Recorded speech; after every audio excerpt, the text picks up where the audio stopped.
I'm actually going to show you guys something. So I actually see why a lot of people say that the product is in a boom period right now. And this is what I mean, folks, right? So the product in 2023 made $1.3 billion, right? So this is why I think people attach onto this logic that, oh, the product's it's better than it ever has been, right? Because it makes more money than ever. But does that mean that it's necessarily a good product? Now here's another thing. I remember when I watched WWE in this era, 2017, 2018.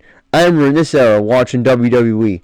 And I remember all the time how, there was a lot of advertisers, and, there was always talk about how, oh, the company's we're doing better than ever, right? But the on-screen product wasn't good. The storylines were not that good, and people were saying that the product was better than it ever had been in this time period.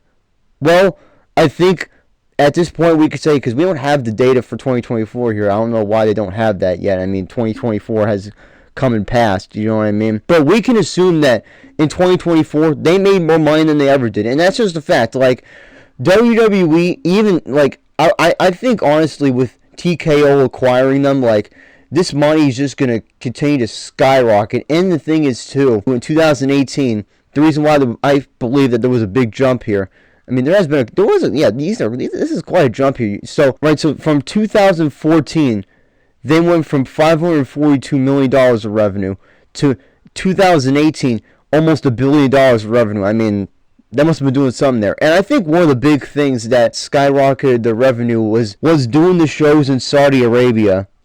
Because, it's really a booming market over there, Their economy, I've seen some metrics, it's going crazy over there. So to tap into that market, it's a huge one. So I think that's obviously one of the biggest aspects as to why the company keeps earning more and more money as the years go on.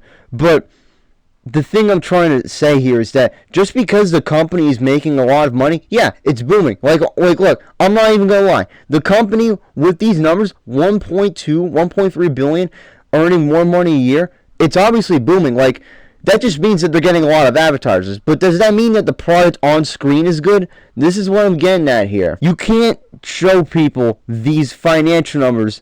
Right, you can show people these financial numbers, and yeah, it looks like it's a success, but viewers don't care about how much money the company's making. They ain't looking at how much money the company's making and being like, oh, I have to like it because the company's earning so much money, you know what I mean? If the product on the screen is not good, people are not going to watch it. That's just a fact. It doesn't matter how much money you're earning. People on screen are not going to watch it. And as for if I think WWE is going to keep earning money, I obviously think they will, but at some point, I feel like there's going to come a point where Triple H's booking, he can't avoid if his booking gets so bad, it's only going to be the NPC fans and the casual fans that are going to be watching the product. I think all of the hardcore people, all the people that watched it in all the previous eras, the PG era, the Attitude era, the Ruthless Aggression era, all of those people will stop watching it if Triple H's booking continues on right now. Because I see a lot of hardcore fans on the internet, and a lot of them I talk to where they're just like, the direction, the way the company's going, the booking, it's just so confusing, and I agree with them. Those people will stop watching, but that doesn't matter for the company. Honestly, the company doesn't care about hardcore fans anymore. And I know this because literally a few days ago, I was listening to Michael Cole on Logan Paul's podcast, Impulsive, and they said that the thing that they cared about the most was storytelling. So they care the most about storytelling and wrestling, but it seems like even the storytelling aspect isn't even that good. Like, you're a wrestling company and storytelling is your number one priority. I'm not saying, look, you need storytelling. Look, obviously the WWE is a sports entertainment company, so the idea that they wouldn't have stories or focus on stories would be stupid. Obviously they have to focus on stories, but the idea that it's more important than the wrestling, to me, is just really silly, you know what I mean?